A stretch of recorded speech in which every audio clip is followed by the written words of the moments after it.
Oh, that's a nightmare. Full disclosure, I have a pretty big PC screen, so I'm like that's just how I game. I'm very visual. I have to look at everything to assess my next move. So I don't know. Um, Someone was just like, try a different niche other than some of my TikTok content because that's kind of being pirated, which is cool. I'm multifaceted. I have a ton of good ideas. Uh, I'm not gonna just ever stick to one. I have too many interests to do that. So I'm not gonna give anything away, but you're gonna be seeing your girl do a lot of different things. Anyway, let's get back to this. So glycerin extractions, glycerites. Glycerin is used frequently than alcohol as an extraction medium, but it's gaining popularity. Glycerin is a semi-clear, non-toxic, sweet-tasting liquid produced from vegetable or animal fat. Fats are composed of fatty acids and glycerin, also known as glycerol, and our digestive process breaks fats down into two components. This means glycerin is something our body produces every time we eat fats. Um, there are both advantages and disadvantages to using glycerin instead of alcohol to make herbal extracts. One of the advantages is that glycerin is non toxic and may be used by young children, alcoholics, and other people who can't use alcohol.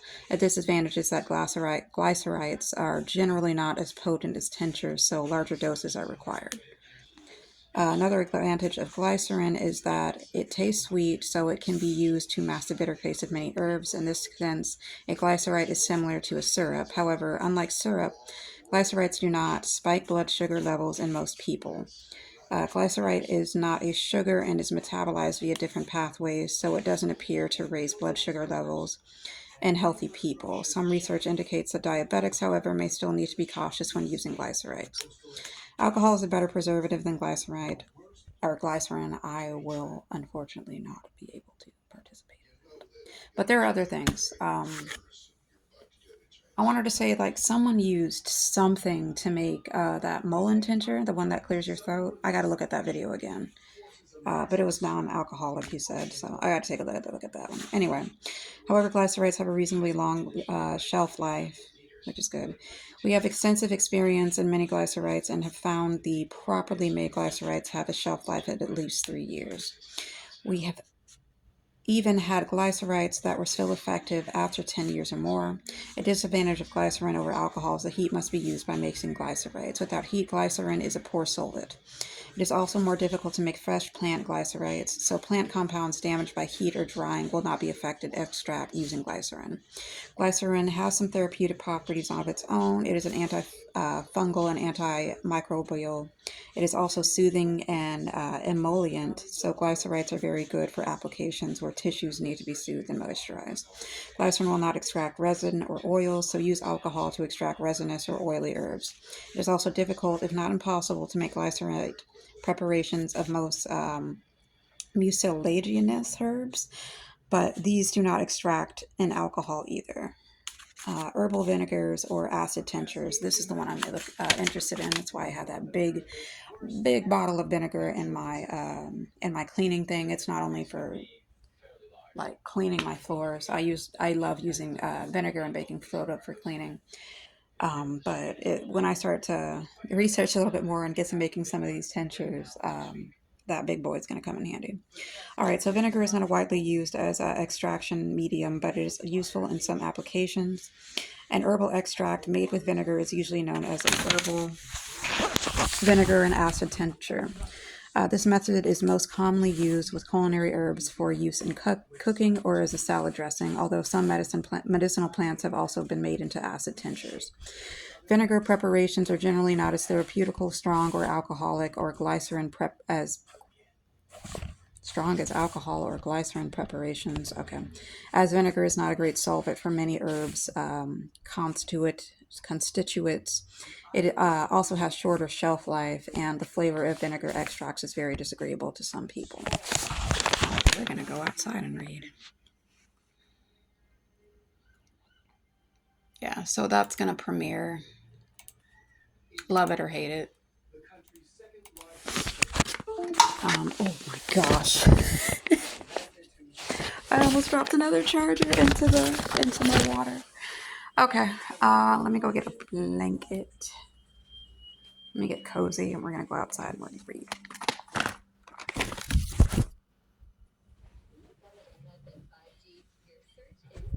You're gonna talk about nature, why not be in nature?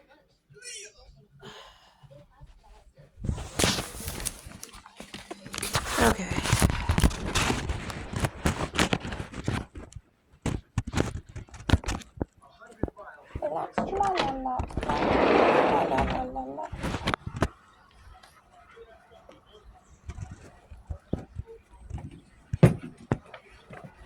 I love it when it rains. I really love the smell.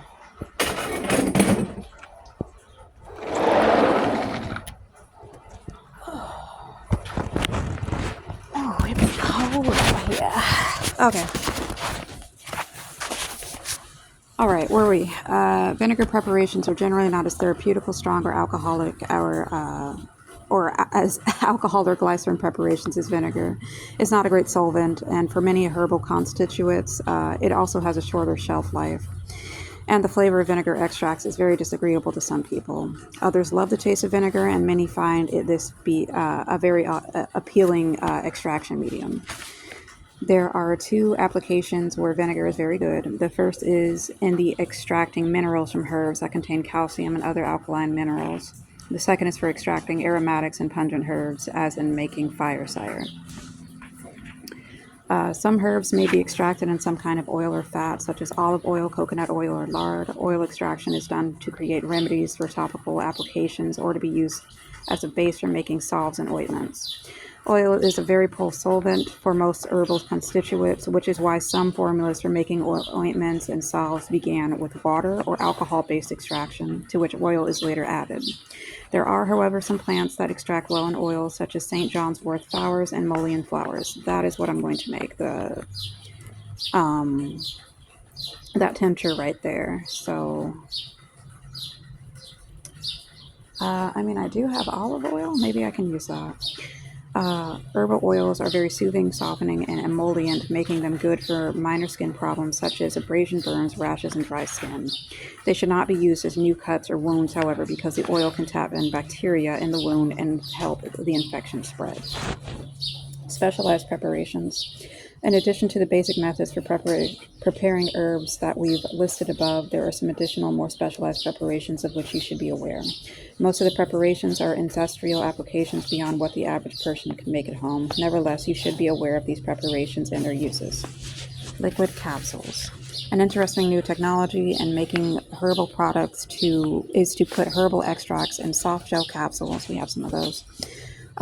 This dosage form provides some of the benefits of the capsules combined with some of the benefits of the liquid extracts. Okay, so something about these capsules, right?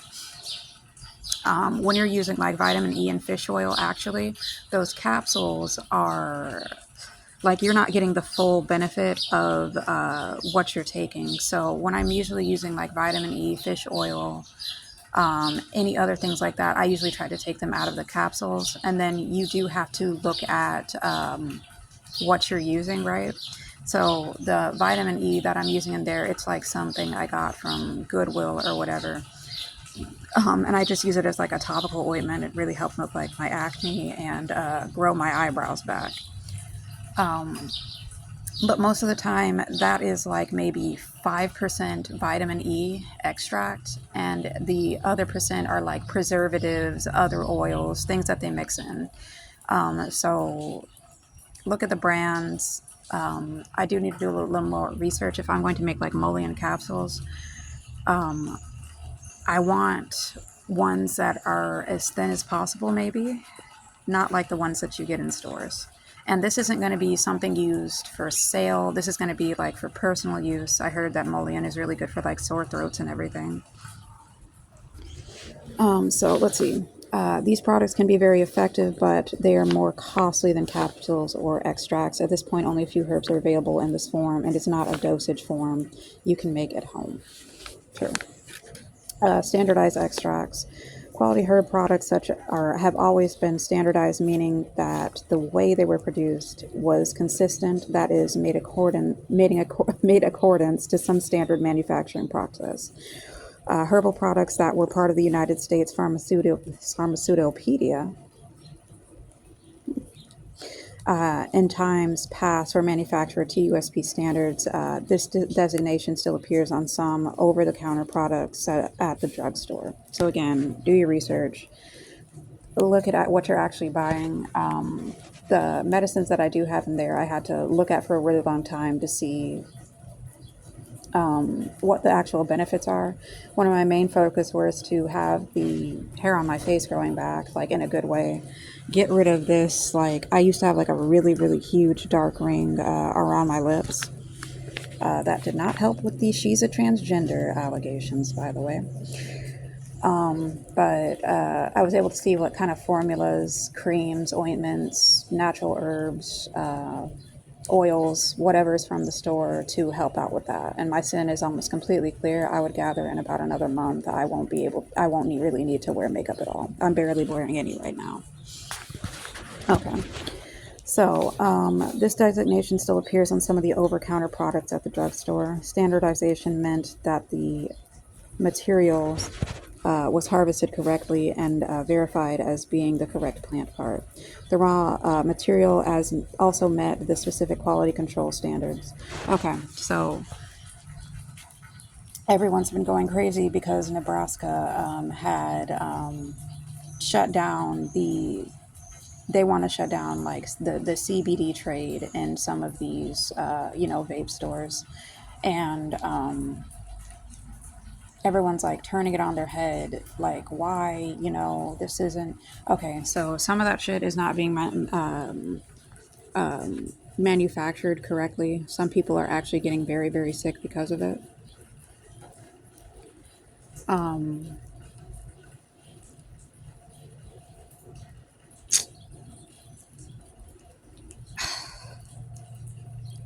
You just have to do more research about it. Nebraska's not really even the only one that is participating in this. And they're kind of like using the articles to gear it more towards just like the police being greedy and they just want to have more, they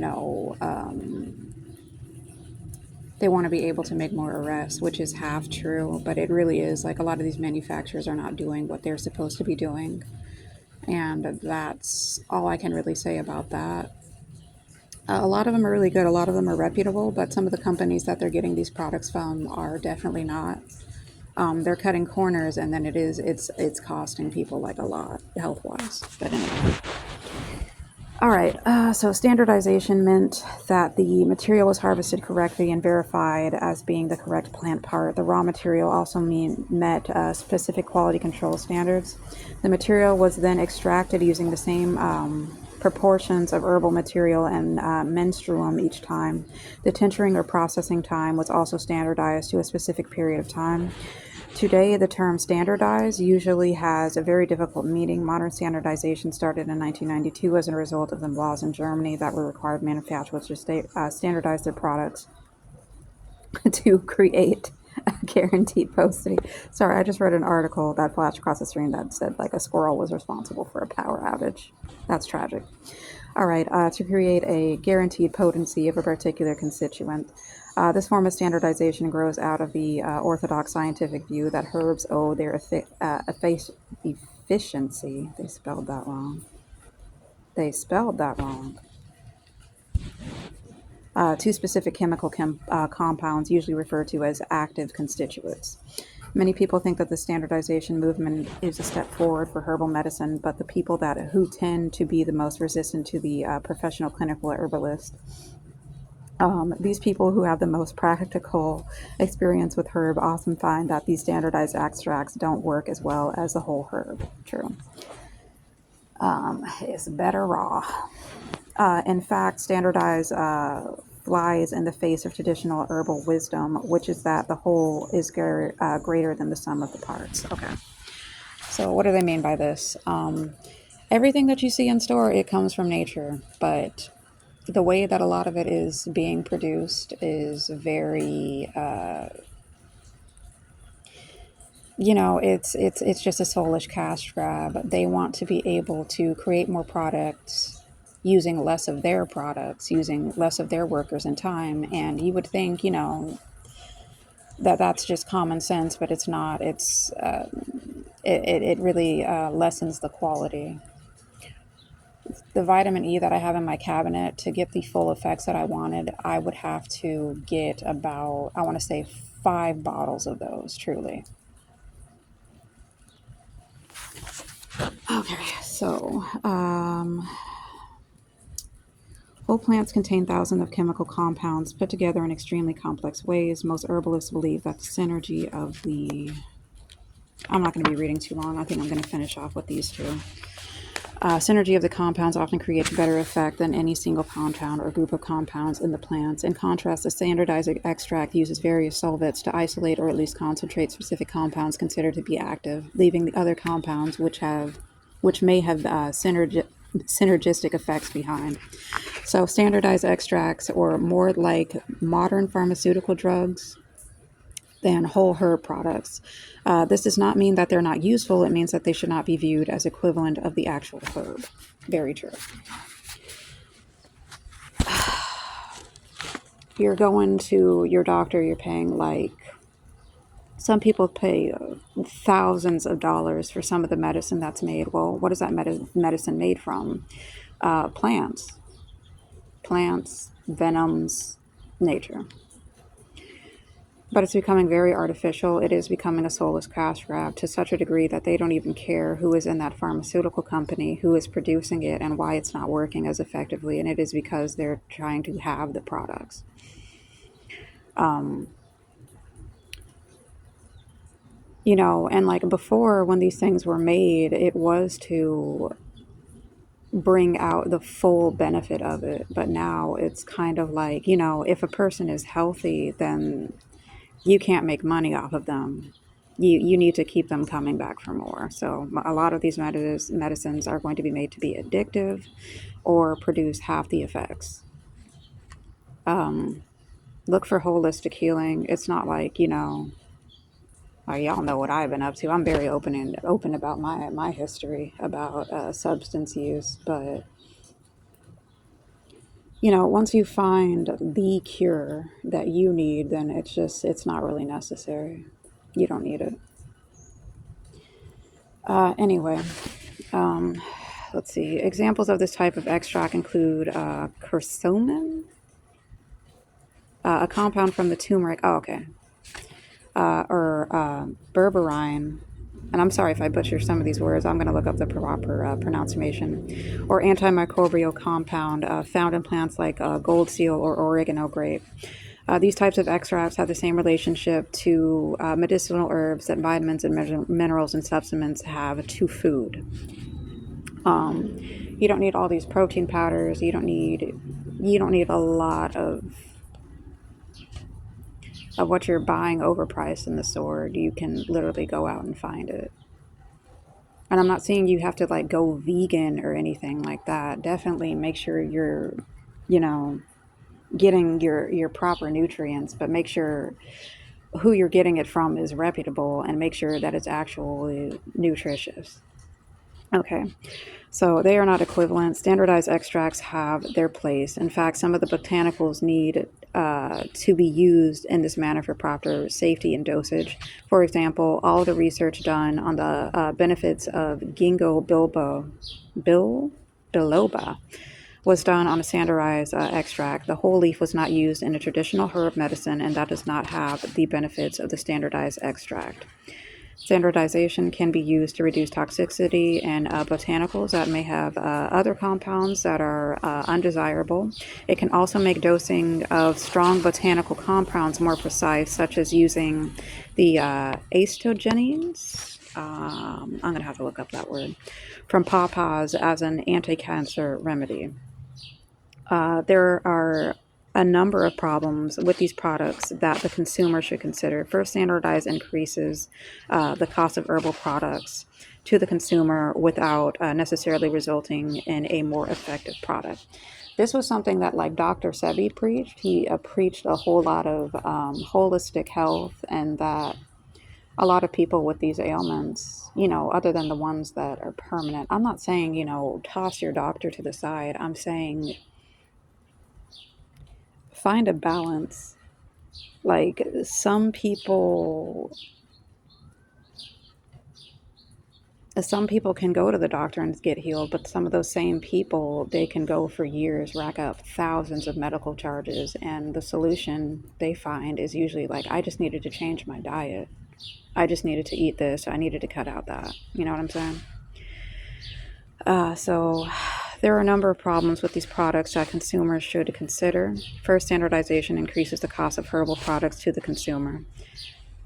The more they have to fiddle and fuck with it, the more expensive it's going to be, They have to add so many fillers, preservatives, and then sometimes it'll keep you sick, or sometimes you won't get the full benefits.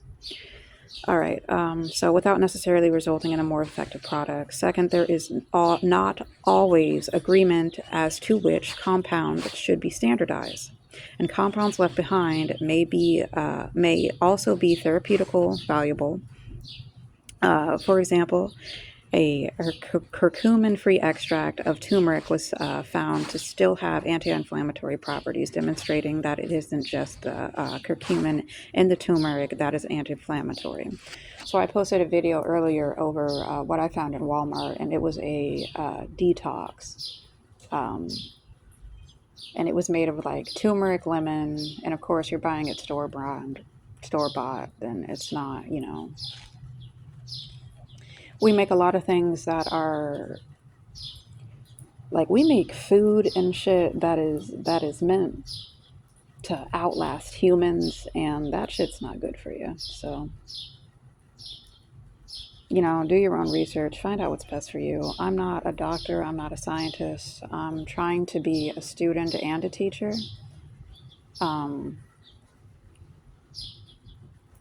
And I got to do that by leading with example. But I'm pretty sure at the end of the summer, I'm going to be a lot healthier and happier than I have been going to all these different people, taking all these different medicines. And I'm going to prove it.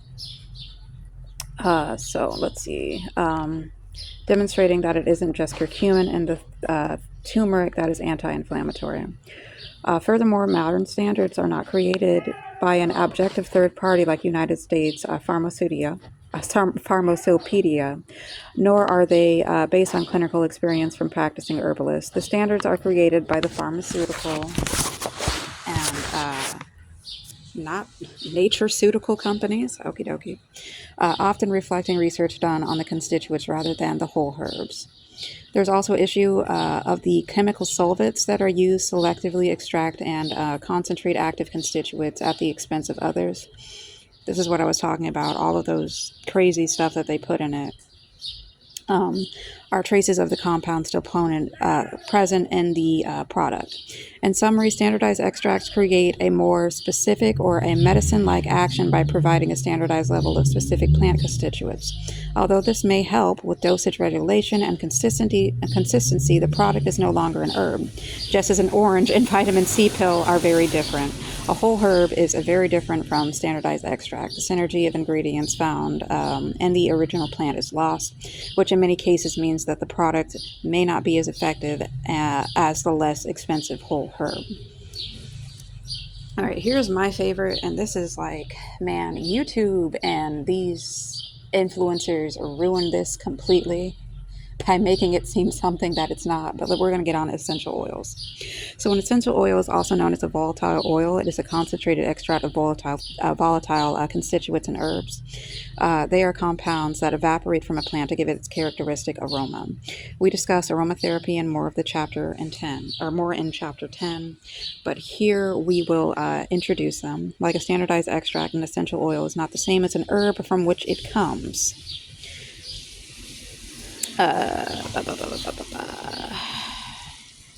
That's my price.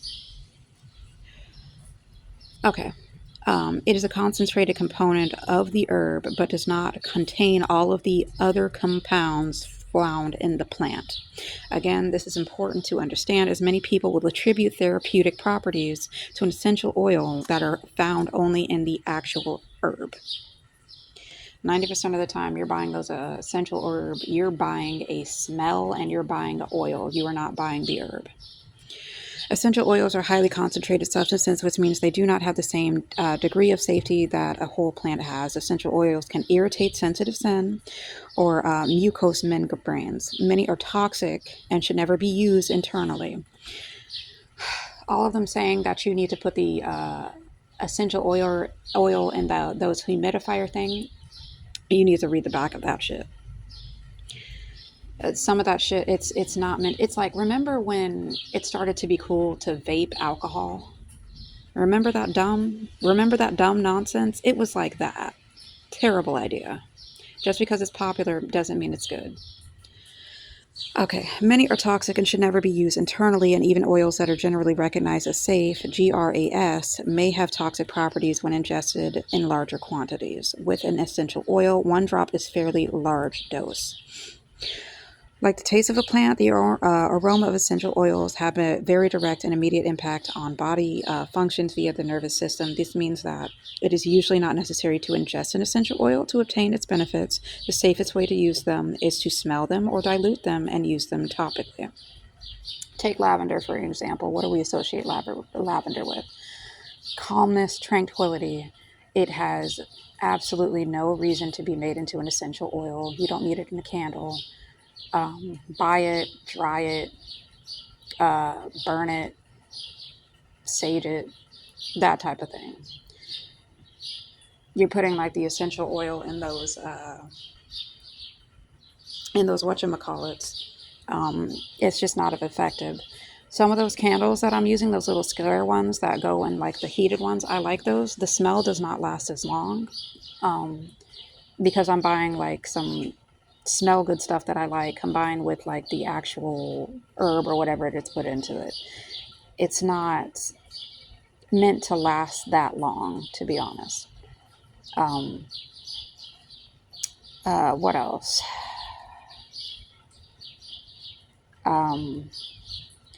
You want to you can use a humidifier if that helps like unclog your pores or your nose or whatever you're trying to do. What you can really do, take a dried eucalyptus plant, put it on your shower head. I know it sounds absolutely unhinged, but just try it. Do it in secret. No one has to know.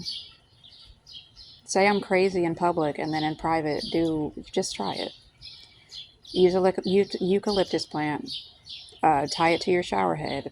Put that on hot. Do it with lavender too. The same effects. A lot better effects. Great detox. But that is all I'm going to read on that. Again, a lot of these I'm going to make this one public.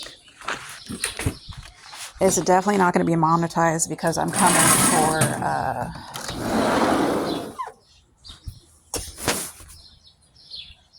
for these big companies and their heads.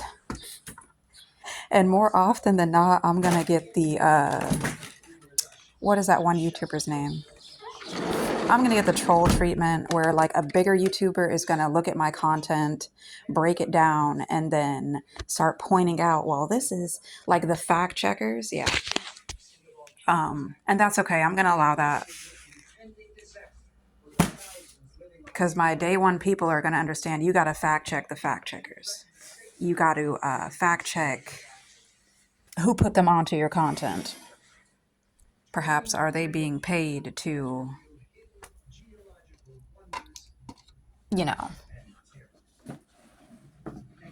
Anyway, we're not going to get into all that. We're not going to make this about anybody else but our healing journey. Again, I've only really been like a couple days sober. But I feel great. Let me upload this real quick. Yeah, I'm going to put it as public. Some of the stuff I really do is like, you know what, you'll figure it out. No more secret. No more. I keep saying stuff out loud. And it's like I do have a contingency plan just in case like I'm blocked or filtered, cast out. But I'm not going to give any more hints. All right, I'll see you guys in the next video. Bye, bye-bye.